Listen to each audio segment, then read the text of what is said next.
Un petit lapin nommé Truc était un lapin très curieux. Il aimait explorer chaque coin de la forêt, fouiller sous les buissons et chasser les papillons multicolores. Un matin, il sautait joyeusement parmi les fleurs. Truc entendit un bruit étrange. C'était un petit bruit de grincement, comme si quelque chose de lourd se déplaçait. Curieux, il suivit le bruit et arriva à un endroit où il y avait une grande porte enterrée dans le sol. La porte était toute en bois sombre, avec des clous rouillés et une petite poignée en fer. Truc ne pouvait pas résister à son envie d'ouvrir la porte. Il saisit la poignée et tira de toute sa force. La porte s'ouvrit lentement, laissant apparaître un escalier qui descendait dans l'obscurité. Sans hésiter, Truc commença à descendre l'escalier. Au bas de l'escalier, il trouva une grande salle remplie de tout un tas de trésors. Mais Truc n'y était plus intéressé par une petite porte située au fond de la salle. Il sautait jusqu'à la porte et l'ouvrit. Derrière cette porte, il y avait un jardin magique. Dans le jardin, les fleurs parlaient, les arbres dansaient et les oiseaux chantaient des chansons merveilleuses. Truc était ravi. Il passa tout l'après, midi à jouer avec les animaux du jardin, comme les écureuils qui lui montraient leurs cachettes de noix et les papillons qui lui montraient les plus belles fleurs. Mais le soleil commença à se coucher. Truc se rappela que sa mère l'attendait à la maison. Il dit au revoir aux amis qu'il avait fait dans le jardin magique et suivit le chemin qu'il avait pris pour arriver là, bas. Il remonta l'escalier, passa par la grande salle des trésors et referma la porte du sol. Il sautait alors de retour à la maison, ravi de son aventure. Quand il arriva, sa mère l'attendait avec un grand sourire. Truc lui raconta tout ce qu'il avait vu et sa mère l'embrassa tendrement. Et chaque soir, avant de s'endormir, Truc se rappelait son incroyable aventure dans le jardin magique et il sourit en rêvant de ses prochaines découvertes dans la forêt. Maintenant, mon petit, il est temps de fermer les yeux et de rejoindre Truc dans ses rêves. Dodo, mon amour. Il était une fois dans une forêt enchantée 4 petits cochons qui vivaient paisiblement. Le premier cochon, nommé Pipo, était joyeux et toujours prêt à faire des blagues. Le deuxième, Rocco, était un peu peureux mais très intelligent. Le troisième, Lolo, était curieux et adorait explorer. Enfin, le quatrième, Dodo, était le plus sage, toujours prêt à donner de bons conseils. Un jour, un loup affamé, connu pour sa méchanceté, décida de s'attaquer aux petits cochons. Il avait entendu parler de leur maison en paille, et il se frottait les pattes à l'idée de les manger. Les cochons, inquiets, se concertèrent. « Que devons-nous faire ?» demanda Pipo, tremblant de peur. « Nous devons construire des maisons solides », proposa Rocco, qui avait toujours des idées brillantes. Ensemble, ils se mirent au travail. Pipo construisit une maison en bois, Rocco une maison en briques. Lolo une maison en pierre et Dodo le sage les aida à renforcer leur construction. Mais le loup, rusé, trouva les maisons des cochons et commença à souffler. D'abord, il souffla sur la maison de Pipo et elle s'effondra comme un château de cartes. Pipo courut chez Rocco, mais le loup le suivait de près. Il souffla sur la maison en bois et elle tomba aussi. Les 2 cochons, effrayés, se précipitèrent chez Lolo. Le loup, maintenant plus en colère, arriva devant la maison en briques.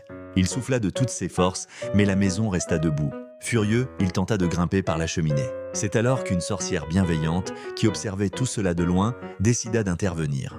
Elle avait une grande affection pour les animaux et ne pouvait pas laisser le loup faire du mal au petit cochon. La sorcière apparut devant le loup et lui dit d'une voix forte « Arrête, vilain loup, si tu continues, tu seras maudit pour toujours. » Le loup, surpris par cette apparition, hésita. « Mais j'ai si faim. » « La faim ne justifie pas la méchanceté, » rétorqua la sorcière. « Si tu montres de la gentillesse et de l'honnêteté, tu trouveras bien d'autres mets à savourer. » Le loup, touché par ces mots, se mit à réfléchir. Il se rendit compte qu'il avait toujours été seul à cause de sa méchanceté. Les petits cochons, voyant que le loup ne semblait plus menaçant, sortirent prudemment de la maison. « Pourquoi ne pas devenir amis ?» proposa Dodo le sage. Le loup, surpris, accepta timidement. La sorcière, satisfaite, utilisa sa magie pour leur apprendre à partager et à s'entraider. Ainsi le loup et les 4 petits cochons devinrent les meilleurs amis du monde. Ils jouaient ensemble, partageaient en des repas et apprirent que la gentillesse et l'honnêteté l'emportaient toujours sur la méchanceté. Et c'est ainsi que dans la forêt enchantée, l'amitié triompha et tous vécurent heureux pour toujours.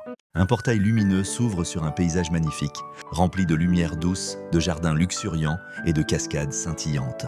Dans un lieu où la paix règne éternellement, là où la lumière et l'amour sont infinis, se trouve le paradis. Des figures divines, symboles de différentes cultures. Par exemple, une déesse de la nature, un dieu de la lumière. Une figure d'amour universel se tiennent côte à côte, souriantées dans un cercle. Des êtres humains, animaux et autres créatures, tous heureux, jouant, chantantes, dans un environnement naturel parfait. Tous les enfants du paradis, quelle que soit leur forme ou leur origine, vivent dans la paix et la liberté. Des scènes illustrant la coexistence harmonieuse. une famille humaine qui partage un repas avec des animaux, des enfants qui jouent avec des éléments naturels, des danseurs de différentes cultures. Dans ce lieu d'amour, chaque être trouve sa place, chaque voix est entendue, chaque cœur est connecté. La caméra s'élève pour montrer une vue panoramique du paradis, révélant une lumière cosmique qui relie tous ces éléments. L'unité, la paix et l'amour sont la véritable essence du paradis. Un message écrit en lettres dorées, que cet amour et cette harmonie remplissent aussi notre monde. Histoire de Tim et la forêt magique, il était une fois un petit garçon nommé Tim. Tim avait 6 ans et il adorait les aventures perdues dans une forêt près de sa maison. La forêt était pleine de grands arbres aux feuilles vertes, de fleurs colorées et de petits ruisseaux qui coulaient doucement. Tim marchait, tout excité, en observant tout autour de lui. Il a vu des oiseaux qui chantaient dans les arbres, des écureuils qui sautaient d'une branche à l'autre et des papillons multicolores qui dansaient au-dessus des fleurs. Mais peu à peu, Tim s'est rendu compte qu'il ne reconnaissait plus les endroits où il était passé. Il commençait à avoir peur. Il a appelé son maman et son papa, mais personne ne répondait. Il a commencé à pleurer un peu, mais il a décidé de ne pas perdre courage. Il a continué à marcher en suivant le ruisseau. Il a vu une petite maison au bord du ruisseau. La maison était faite de bois et avait une porte rouge. Une petite fée a ouvert la porte. Elle avait des ailes brillantes comme des diamants et un sourire doux. « Bonjour petit garçon, pourquoi es-tu si triste ?»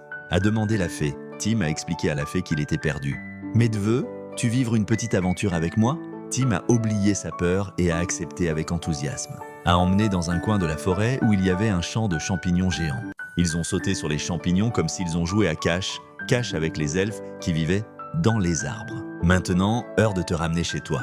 Elle a touché Tim avec sa baguette magique et tout de Tim se trouvait à là. Il a vu sa maman et son papa qui cherchaient désespérément. Il leur a raconté toute son aventure. Il n'avait pas tout à fait l'air de croire à son histoire, mais Tim savait que c'était vrai. Depuis ce jour, il espérait revoir la petite fée et vivre de nouvelles aventures. Et c'est maintenant heure de fermer les yeux et de faire de beaux rêves, mon petit chou. Il y a fort longtemps, avant même que les montagnes ne soient aussi hautes qu'elles le sont aujourd'hui, avant même que les rivières ne tracent leur chemin sinueux à travers les plaines verdoyantes, la terre c'était un endroit plutôt triste et monotone. Des arbres imposants, certes, se dressaient fièrement, leurs branches nues et noueuses s'élançant vers le ciel gris. Mais aucune couleur vive ne pointait pour rompre la monotonie des bruns, des verts foncés et des gris. Pas un seul pétale, pas une seule teinte joyeuse ne venait égayer ce paysage primitif. Dans une petite grotte nichée au cœur d'une forêt de conifères anciens, vivaient 2 sœurs sorcières. La plus jeune, Caloupilère, aux cheveux couleur de soleil couchant et aux yeux pétillants comme des émeraudes, était impulsive et pleine d'énergie. Sa sœur aînée, Grand-mère Cal, aux cheveux d'argent et au regard serein et sage, était plus calme et réfléchie, son expérience surpassant largement l'enthousiasme juvénile de Caloupilère. Malgré leurs différences, elles étaient inséparables et partageaient un amour profond pour la nature. Même si la nature, pour le moment, ne leur rendait pas l'appareil. Un jour, alors que Caloupilère s'ébattait dans la clairière devant leur grotte, elle trébucha sur une petite pierre lisse étrangement brillante. En la ramassant, elle sentit une vague de chaleur parcourir sa main. La pierre pulsait doucement, émettant une lumière douce et chatoyante. Elle la montra à Grand-mère Cal. « Regarde, Grand-mère Cal !» s'écria Caloupilère, les yeux brillants d'excitation. « Cette pierre, elle est magique !» Grand-mère Cal examina la pierre avec attention. Ses doigts, ridés par les années, caressèrent sa surface lisse. « Tu as raison, ma petite Caloupilère. Cette pierre est une pierre de lumière, un fragment de la première étoile tombée sur Terre. Elle porte en elle le potentiel de la vie, la promesse de beauté. » Une idée prit alors forme dans l'esprit de Caloupilère. « Grand-mère Cal, on pourrait créer quelque chose de magnifique avec cette pierre. On pourrait faire pousser des fleurs. » Grand-mère Cal sourit. L'idée était audacieuse, mais pas impossible. Les années passées, à étudier les mystères de la nature, avaient appris à la vieille sorcière que même les choses les plus extraordinaires pouvaient être réalisées avec de la patience, de la magie et surtout beaucoup d'amour. Ensemble, les 2 sœurs se mirent au travail. Elles collectèrent de la terre riche, de l'eau pure de la source sacrée et des feuilles d'arbres anciens. Grand-mère Cal, avec ses connaissances ancestrales, guida Caloupilère dans le rituel. Elle chantait des incantations anciennes, leur voix se mêlant au murmure du vent et au bruissement des feuilles. Elles dansèrent autour de la pierre de lumière, leurs mouvements gracieux et précis, comme une chorégraphie orchestrée par les éléments eux-mêmes. La pierre de lumière, irradiant une énergie de plus en plus intense, flottait au centre d'un cercle de terre préparé. Caloupilère, avec des mains tremblantes mais déterminées, planta délicatement la pierre dans la terre humide. Elle ferma les yeux, visualisant des pétales délicats, des couleurs éclatantes et un parfum envoûtant. Grand-mère Cal prit la main de Caloupilère. « Imagine, ma petite. Imagine la beauté que nous allons créer. Imagine la joie que cela apportera à la terre. » Ensemble, elles répétèrent le chant magique, leurs voix s'harmonisant parfaitement, leurs cœurs battant à l'unisson. Une lumière aveuglante jaillit de la pierre de lumière, illuminant la clairière d'une lueur céleste. La terre autour de la pierre se mit à vibrer, à gonfler. Une tige verte et fine émergea du sol, s'étirant lentement vers le ciel. Puis, lentement, comme un épanouissement magique, une fleur apparut. Ses pétales d'un rouge flamboyant s'ouvrirent, révélant un cœur d'or pur. Et c'est ainsi que la première fleur vit le jour. Un grand merci à Caloupilaire et à Grand-Mère Cale. Il était une fois dans la petite ville de Châteauclair un enfant nommé Ladebrouille. Ladebrouille était un jeune garçon très curieux et débrouillard, toujours à la recherche d'aventures et de mystères à résoudre. Depuis qu'il était tout petit, il rêvait de devenir inspecteur de police, car il admirait le courage et la détermination des policiers de sa ville. Chaque nuit, Ladebrouille s'endormait en rêvant de devenir un grand inspecteur de police, résolvant les affaires les plus complexes et attrapant les plus grands criminels. Mais pour l'instant, il devait se contenter de jouer au détective dans son quartier, résolvant des énigmes simples et aidant les résidents avec des problèmes mineurs. Un jour, un mystérieux cambriolage eut lieu dans la bijouterie du centre-ville. Les bijoux en or et en diamants avaient été volés, et la police était en pleine enquête pour attraper le voleur. Ladebrouille était passionné par cette affaire et décida qu'il était temps d'agir. Il se mit donc en tête de résoudre ce mystère par lui-même. Il commença par interroger les commerçants du quartier, posant des questions sur les personnes suspectes qu'ils auraient pu remarquer ces derniers jours. Il fouilla les rues à la recherche d'indices, examinant chaque recoin avec attention. Mais plus il avançait dans son enquête, plus il se rendait compte de la complexité de l'affaire. Les suspects étaient nombreux et les pistes semblaient se brouiller à chaque nouvelle découverte. Ladebrouille commençait à douter de sa capacité à résoudre ce mystère seul. Pourtant, il refusait d'abandonner. Il passait ses journées à analyser les indices, à relier les pièces du puzzle pour tenter de comprendre qui était derrière ce cambriolage. Il ne mangeait presque pas, il ne dormait presque pas, tant il était obsédé par cette affaire. Et puis un soir, alors qu'il fouillait une ruelle sombre à la recherche d'indices, il entendit un bruit suspect derrière une poubelle. Il s'approcha avec prudence, le cœur battant, et découvrit un homme en train de compter des bijoux volés. C'était le voleur! Sans réfléchir, Ladebrouille appela la police et resta caché observant l'arrestation du voleur en direct. Il avait réussi à résoudre l'affaire, à attraper le criminel et il se sentait fier comme jamais. Le lendemain, les journaux locaux faisaient la une de l'arrestation du voleur de la bijouterie et Ladebrouille était salué comme un héros par toute la ville. Les policiers le félicitèrent pour son courage et sa persévérance et lui promirent de lui offrir un stage au commissariat pour qu'il puisse apprendre le métier d'inspecteur. Ladebrouille était aux anges. Il avait réalisé son rêve, il était devenu un véritable inspecteur de police. Et il savait que désormais, rien ne pourrait l'arrêter dans sa quête de justice et de vérité. Et c'est ainsi que Ladebrouille devint le plus jeune inspecteur de police de toute l'histoire de Châteauclair, résolvant les affaires les plus complexes et aidant ses concitoyens avec dévouement et passion. Son nom fut gravé dans les annales de la ville, comme le symbole de la persévérance et du courage. Et il resta un exemple pour tous les enfants qui rêvaient d'un jour devenir comme lui. Caloupilaire et Grand-Mère Cale, dans un monde lointain, au cœur d'une forêt enchantée, vivaient des fées merveilleuses, dont la plus sage et la plus aimante était Caloupilaire. Un beau matin, alors que Caloupilaire volait de fleur en fleur, elle entendit un doux murmure. Elle suivit le son et découvrit un minuscule grain de sable sur le sol. Curieuse, elle se pencha et le toucha de sa baguette magique. À l'instant même, le grain de sable se transforma en une petite graine ronde. Caloupilaire l'arrosa de sa rosée enchantée et la graine se mit à grandir et à germer. Jour après jour, Caloupilaire visitait la graine, l'arrosant et lui chantant des chansons réconfortantes. Peu à peu, la graine se transforma en une plante avec des feuilles vertes et des tiges fines. Alors que la plante poussait, Caloupilaire réalisa qu'elle n'était pas une plante ordinaire. C'était un être vivant, une petite créature qui prenait vie. Avec chaque visite, la créature devenait plus forte et plus vibrante. Enfin un jour, lorsque la plante eut atteint sa pleine croissance, elle s'ouvrit en une magnifique fleur. Au centre de la fleur se trouvait un petit enfant, endormi. Caloupilaire était ravie. Elle avait donné vie à un enfant, à une nouvelle âme sur terre. Elle décida de l'appeler Lilas, car ses pétales étaient d'un beau violet lilas. Lilas grandit rapidement et devint une jeune fille intelligente et compatissante. Elle aimait jouer dans la forêt et écouter les histoires que Caloupilaire lui racontait. Caloupilaire lui apprit l'importance de la gentillesse, du respect de la nature et de la magie de la vie. Et ainsi, grâce à la magie de la fée Caloupilaire, une vie était venue au monde et remplissait la forêt enchantée de joie et de bonheur. Les aventures de Grand-Mère Cale et de Caloupilaire. Il était une fois, sur l'île de la Réunion, deux sœurs sorcières au pouvoir très différent. Caloupilaire, la plus jeune, était connue pour sa bonté et sa douceur. Elle avait la capacité de donner vie à la neige, une chose rare dans cette île ensoleillée. Sa grande sœur, sa colère, était tout le contraire. Ambitieuse et envieuse, sa colère avait le pouvoir de façonner le feu et la terre, ce qui lui permettait de créer des volcans mais aussi de semer la destruction.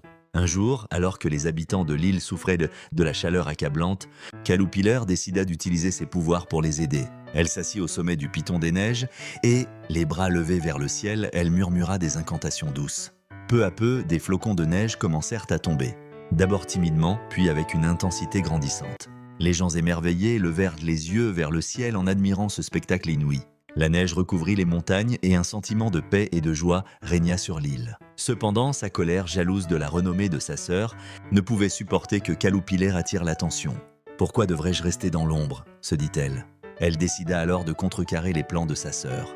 Sa colère s'approcha des lieux volcaniques de l'île et commença à incanter des sorts de feu et de terre. En quelques instants, les volcans se mirent à rugir, crachant des nuées de cendres et faisant trembler le sol. La bataille entre les deux sœurs faisait rage.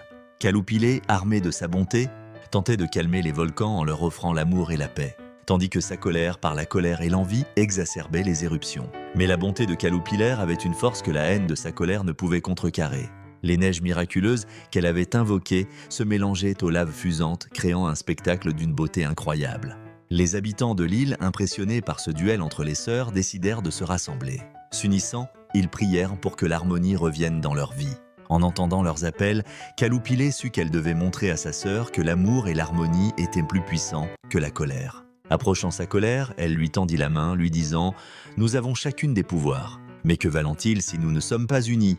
Utilisons nos dons ensemble pour créer une beauté qui profitera à notre île. » Tandis que Caterpillar parlait, les flocons de neige et les vagues de lave dansaient autour d'elle, créant un tableau magique.